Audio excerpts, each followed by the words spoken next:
બજાર જોવા આવ્યો પણ બજાર 100 રૂપિયા બજાર છે. આજે મારે ઉપાડવાનું ચાલુ કર્યું છે એટલે હું જોવા જ આવ્યો.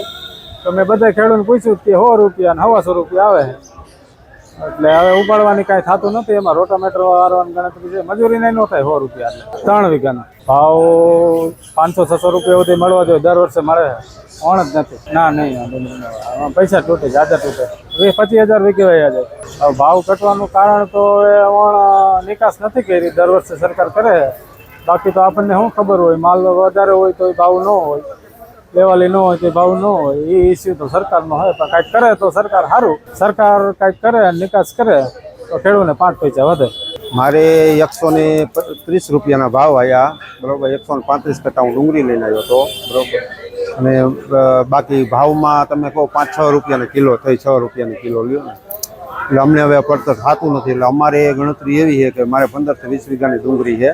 હવે એમાં રોટાવેટર મારી દેવાની ગણતરી છે. અત્યારે ખર્ચો 20 થી 25 હજાર રૂપિયાનો ખર્ચો થાય. હવે મજૂરી અત્યારે 350-400 રૂપિયાની મજૂરી છે. પીસી તમે હિસાબ કરો 14-15 રૂપિયાની પીસી ભાડું.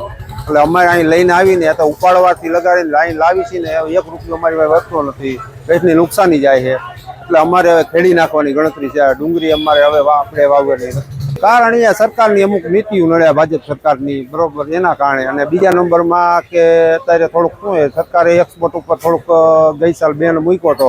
એના કારણે સામે બીજા દેશમાં કોઈ પ્રોબ્લેમ ઉભા થયો એ હોય. બાકી તો સાચી સરકારને ખબર હોય. અમને તો શું હોય, ટેકાના ભાવે થોડી ખરીદી કરે અથવા ખેડૂતને સહાય આપે તો ખેડૂતો આમાં જીવશે. નકર ખેડૂત બધો પાયમાલ થતો જશે આ પોઝિશનમાં અત્યારે.